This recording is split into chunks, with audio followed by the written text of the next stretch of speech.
Hello everyone, welcome back to my YouTube channel Study Hour with SJ, and in today's class we are going to learn about the topic Human Resource Management. In the video, please do like, comment, share and subscribe to my YouTube channel. Also pin the bell icon to get all the notifications and updates about the channel and the videos. Now let's get on the topic human resource management. जब भी हम किसी organisation में काम करते हैं तो हमें उनमें 5 चीज़ें देखनी होती है। Those are called as the 5 M's of management. पहला होता है मटेरियल, कि हमारे पास रॉ मटेरियल क्या होगा जिससे हमारा प्रोडक्ट बनेगा।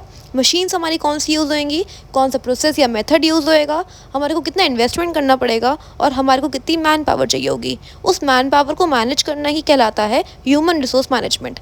इसका सिंपल मीनिंग होता है कि हम किस तरीके से उन ह्यूमंस को और उन पीपल को मैनेज करेंगे जो उस ऑर्गेनाइजेशन में हमारे साथ काम कर रहे हैं, चाहे वो फिर टॉप लेवल मैनेजमेंट हो, मिडिल लेवल हो या लोअर लेवल हो। हमें 3 मैनेजमेंट्स को कैसे मैनेज करना होगा, तीनों लेवल्स को, और किस तरीके से हमें अपना वर्क जो है वो फ्लुएंट बनाना होगा। कुछ फैक्टर्स भी होते हैं प्रोडक्शन के, जैसे कि एंटरप्रेन्योर जो हमारा ओनर होता है, जो इस लैंड पे हम काम कर रहे होते हैं, लेबर जो हमारे साथ इंक्लूडेड होती है, और जो कैपिटल हम इन्वेस्ट कर रहे होते हैं, जो मशीन्स मनी जो हम इन्वेस्ट कर रहे होते हैं, ये हमारे सब फैक्टर्स ऑफ प्रोडक्शन होते हैं। Meaning of human resource management. Human resource management is concern with the peoples dimension in management of an organisation.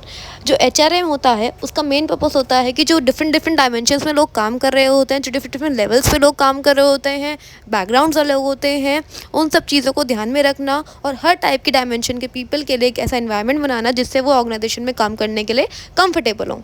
Refers to the knowledge, education, skills, training and ability of the members of the organisation. जो resources होते हैं human के, वो हमारे base होते हैं। जैसे एक इंसान है, उसके अंदर कितनी नॉलेज है, उसके पास कितनी एजुकेशन है, क्या उसने डिग्री ले रखी है, उसकी क्या मेन स्किल्स होती हैं, उसने ट्रेनिंग किस टाइप की ले रखी है, उसके अंदर क्या क्या एबिलिटीज़ हैं। इन सब चीज़ों को मेंबर्स का ध्यान में रख के उसके अकॉर्डिंग उनको काम बांट के, जैसे अगर कोई मशीन्स में अच्छा है, उसको रिपेयरिंग में अच्छा है तो उसको रिपेयरिंग का काम दिया जाएगा, अगर किसी कोई पेंटिंग में अच्छा है तो उसको पेंटिंग का काम दिया जाएगा, किसी का असेंबलिंग का प्रोसेस अच्छा है तो उसे असेंबलिंग का काम दिया जाएगा। इस तरीके से उनके बेसिस पे कि उनकी क्या स्किल्स है, उन्होंने क्या ट्रेनिंग ली है, इस हिसाब से काम ह्यूमंस को ऑर्गेनाइजेशन में बांटा जाता है। Human resource management is a process which consists of 4 main activities, namely acquisition, मतलब जो हमें एक्वायर करना होता है हमारे एम्प्लॉयज़ को, जैसे हम जो आ रहे हैं एम्प्लॉयज़, उनका इंटरव्यू लेना, उनको एक्वायर करना, कंपनी में उन्हें लाना, उनकी डेवलपमेंट करना, उन्हें मोटिवेट करना और मेंटेन करना ह्यूमन के रिसोर्सेज को, उनकी नॉलेज को, उनको डेवलप करने में हेल्प करना, उसकी नॉलेज को, स्किल्स को डेवलप करना, उन्हें ट्रेन करके, इन सब चीज़ों को मैनेज करना ही कहलाता है human resource management. According to Edwin B. Flippo, human resource management is the planning, organizing, and directing and controlling of the procurement, development, compensation, integration, maintenance, and separation of human resources to the end that individual organization and societal objectives are accomplished. This definition means that human resource management में चीज़ों को इस तरीके से plan किया जाता है, organise किया जाता है, डायरेक्ट किया जाता है और कंट्रोल किया जाता है, जिस वजह से हर ह्यूमन बींग्स का डेवलपमेंट हो, जो वर्क कर रहे हैं उस ऑर्गेनाइजेशन में, उनको कंपेंसेशन मिलता रहे, उनके ज़्यादा खर्चे ना बढ़े, वो जितना चाहते हैं उनकी इनकम हो वो, और उनके हर रिसोर्सेज उन्हें प्रोवाइड किए जाएँ जिससे वो अपने इंडिविजुअल, ऑर्गेनाइजेशन के और सोसाइटी तीनों टाइप के ऑब्जेक्टिव्स को अचीव कर सकें। बेसिकली HRM का ऑब्जेक्टिव यही होता है कि जो ह्यूमन रिसोर्सेज हैं उनको अच्छी तरह यूज़ किया जा सके for the organisation as well, और किसी भी ह्यूमन बीइंग को एक्सप्लॉइट ना किया जा सके, उनके राइट्स को एक्सप्लॉइट ना किया जा सके, वो लोग वहाँ पर खुश हों जिस ऑर्गेनाइजेशन में काम कर रहे हैं, सेटिस्फैक्शन उन्हें मिले, उनके भी सारे गोल्स अचीव हो और वो ऑर्गेनाइजेशन को भी एक हेल्दी इन्वायरमेंट प्रोवाइड करें, किसी के भी साथ कोई मिसबिहेव ना करें। HR मैनेजमेंट इस चीज़ का भी ध्यान रखता है कि किस तरीके से प्लान किया जाए, ऑर्गेनाइज किया जाए, चीज़ों को डायरेक्ट किया जाए और कंट्रोल किया जाए, जिस वजह से जो फंक्शंस होंगे एंटरप्राइज में वो बहुत स्मूथली हो, किसी को भी कोई इशू ना आए। जितनी भी डाइवर्सिफिकेशंस होती हैं लोगों के अंदर, ह्यूमंस के अंदर ऑर्गेनाइजेशन में, उससे ऑर्गेनाइजेशन के प्रॉफिट को बफर ना हो। Now let's see the nature of HRM. It is universal in nature, means हर ऑर्गेनाइजेशन में, हर एंटरप्राइज में हमें HRM अप्लाई करना ही पड़ता है, हमें वहाँ पे ह्यूमन रिसोर्स मैनेजमेंट करनी ही पड़ती है फॉर द स्मूथ वर्क। अगर हम कहीं पर आप लोग मैन पावर ही मैनेज नहीं करेंगे तो काम फ्लुएंटली नहीं हो पाएगा। अगर आप उन्हें डायरेक्ट नहीं करेंगे, बताएंगे नहीं किस टाइप से काम करना है, क्या क्या रूल्स रेगुलेशन ऑर्गेनाइजेशन के, तो वो लोग काम अच्छे से नहीं कर पाएंगे।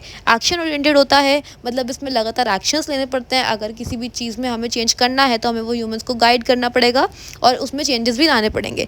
Focus on the dimension of peoples working there in the organisation, मतलब कि जो इतने भी टाइप के पीपल डायमेंशन में वर्क कर रहे हैं, हमें हर एक के सेंटिमेंट्स को, हर एक को फोकस करना पड़ता है। ये नहीं कि हम किसी एक डायमेंशन के पीपल के ऊपर फोकस करें, ऐसा नहीं कर सकते। जैसे कि अगर आप एक ऑर्गेनाइजेशन में, इंटरप्राइज में काम कर रहे हैं इंडिया में, वहाँ पे नॉर्थ इंडिया के पीपल हैं, साउथ इंडिया के पीपल हैं, तो हमें हर टाइप के पीपल के डायमेंशन के ऊपर फोकस करना पड़ता है। हम किसी एक के डायमेंशन के पीपल के ऊपर फोकस नहीं कर सकते, वो हमारी ऑर्गेनाइजेशन के प्रॉफिटेबल नहीं होता है और उससे क्लैशेस भी आते हैं। इट इज़ ग्रुप ओरिएंटेड, मतलब कि जैसे एक ऑर्गेनाइजेशन में हम किसी भी एक वर्कर पे फोकस नहीं कर सकते, हमें पूरे ग्रुप पर फोकस करना पड़ता है। एक फ्रेंडली कोऑपरेटिव एनवायरनमेंट हमारे एंटरप्राइज में बना रहे। It is an on going process, मतलब कि हमेशा चलता ही रहता है, कभी स्टॉप नहीं हो सकता। हमें मैन पावर को हर टाइम मैनेज करना ही पड़ेगा, बिकॉज हमारा जो सारा काम है वो मैन से ही करते हैं हम लोग। जो मैन पावर है, it is the main source of the work of the organisation. Brain भी पीपल का यूज़ होता है, जितने भी मशीन्स ऑपरेशंस होते हैं, चाहे वो ऑटोमेटिक हो, उसमें कहीं ना कहीं मैन पावर का यूज़ होता ही होता है, या तो उसे असेंबल करने में, उसे बनाने में, हर चीज़ में मैन पावर का यूज़ होता है। Next point is HRM involves management functions. उसमें सारे management like planning, organising, directing, controlling, ये सारे फंक्शंस इंक्लूड होते हैं कि किस टाइप से चीज़ों को मैनेज किया जाए। अगर आपको ये वीडियो इन्फॉर्मेटिव और नॉलेजेबल लग रही है तो please do like, comment, share and subscribe to our YouTube channel. Also pin the bell icon for all the updates about the channel. Now we will see the scope of HRM, human resource planning. हमें plan करना पड़ता है कि हमारे पास कौन सी job वैकेंट्स है, company में access staff तो नहीं है, शॉर्टेज तो नहीं हुआ है स्टाफ की। अगर एक्सेस है तो हमें उसे किस तरीके से डील करना है, शॉर्टेज है तो हमें कैसे रिक्रूटमेंट करनी है लोगों की। उसके बाद जॉब एनालिसिस की किस टाइप की पोजीशन ऑफ जॉब खाली है, जैसे कि आप एक स्कूल में काम करते हैं, वहाँ पे आपको मैनेजमेंट करना है HR का, तो अगर टीचर के लिए कोई जॉब खाली है तो किस टाइप के किस सब्जेक्ट के टीचर के लिए जॉब खाली है, maths teacher, science teacher, history teacher. उसके बाद उसी हिसाब से हमें डिस्क्रिप्शन देना जॉब का, स्पेशलाइजेशन देना जॉब का, न्यूज़पेपर्स में जैसे हम पब्लिश करा देते हैं, मैगजीन से पब्लिश करा देते हैं, या फिर हम कई पैम्पलेट्स लगा देते हैं कि इस स्कूल में इस टाइप के टीचर के लिए जॉब चाहिए।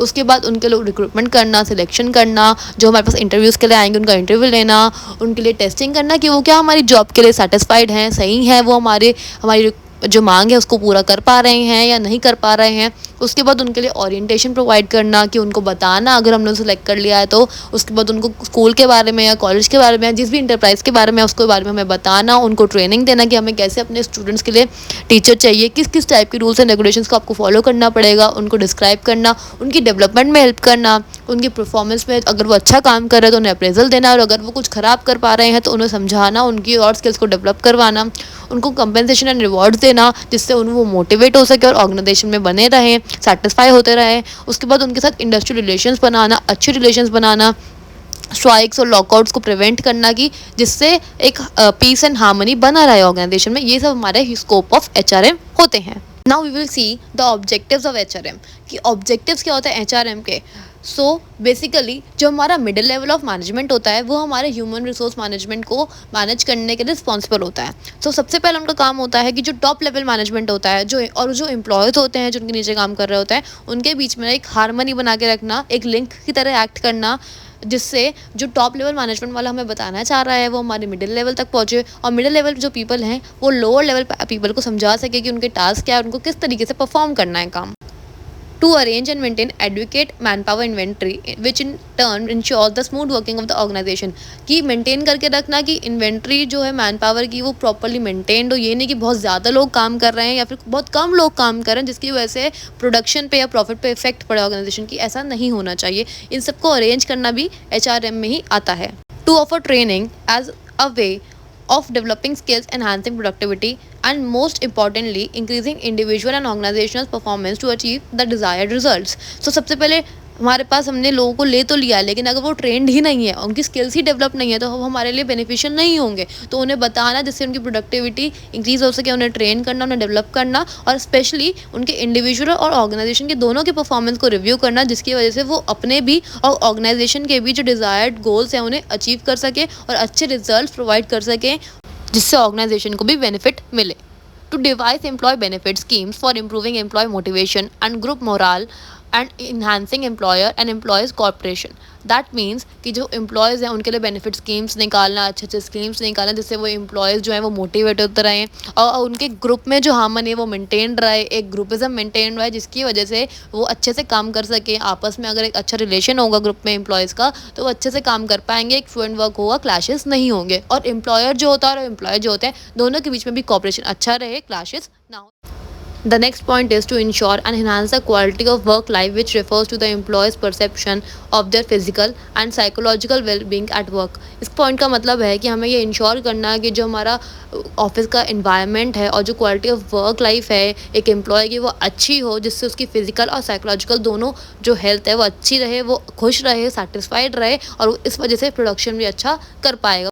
Now let's see the importance of HRM। So the first point is match demand and supply of HR। जो भी डिमांड होती है एक HR की और जो उसका सप्लाई होता है रिसोर्सेज का, वो हमारा मेंटेन होना चाहिए। जो HR की रिक्वायरमेंट है, जो ह्यूमन रिसोर्सेज की रिक्वायरमेंट है एक ऑर्गेनाइजेशन में, वो हमेशा फुलफिल होनी चाहिए।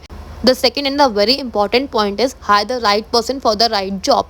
सबसे पहले और सबसे मेन चीज़ जो हमें देखनी होती है कि जो हमारी जो जॉब की पोजीशन है उसके लिए एक सही आदमी, जो उसकी स्किल्स हों और जो उसकी चीज़ें हों, उसके अंदर जो क्वालिटीज़ हों, वो सब हमारे जॉब के साथ जो क्राइटेरिया है वो फुलफिल होना चाहिए। दोनों चीज़ें मैच होनी चाहिए। ऐसा नहीं है कि आपने एक टॉप लेवल मैनेजमेंट वाले इंसान को, एक CEO को मिडिल लेवल पोजीशन के लिए हायर कर लिया, या फिर आपने एक मिडिल लेवल वाले पोजीशन को टॉप लेवल वाली पोजीशन के लिए हायर कर लिया। उससे जो है वो ना काम इफेक्टिवली कर पाएंगे, और उससे हमारी जो प्रोडक्टिविटी है, जो मैक्सिमाइजेशन ऑफ प्रॉफिट है ऑफ द ऑर्गेनाइजेशन, वो बहुत ज़्यादा बफर करेगा और अफेक्ट होगा। Provide the training and development. That means जो आपके पास एम्प्लॉयज़ आ रहे हैं, जो आपने हायर किया है, उनको अच्छे से ट्रेनिंग प्रोवाइड करना, जिसकी वजह से वो अपनी स्किल्स पर और अच्छे से ध्यान दे सके, उन्हें पता चले कि उन्हें जॉब में क्या काम करना है, क्या टास्क परफॉर्म करना है, और उनकी डेवलपमेंट हो सके, जैसे उनके अंदर जो स्किल्स है उन्हें डेवलप करने में हेल्प कर सके, उनको नए नए कोर्सेज करा सके, जिसकी वजह से वो अपना काम और ज़्यादा इफेक्टिवली कर पाएँ।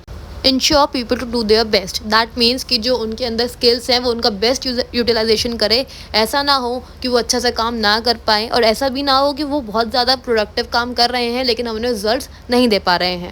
The last point is to redress the conflict. That means अगर कोई कॉन्फ्लिक्ट ऑर्गेनाइजेशन में हो रहा है बिटवीन द एम्प्लॉयज़ और बिटवीन द मैनेजमेंट लेवल्स, तो उन्हें हम देखें, ध्यान दें उन पर और उनको सॉल्व कर सकें, जिसकी वजह से ऑर्गेनाइजेशन में कोई भी क्लैशेस ना आए, कोई भी इंटरनल क्लैशेस और एक्सटर्नल क्लैशेस ना हो, और वो सब मैनेज होने के बाद फ्लुएंटली काम वापस कर सकें।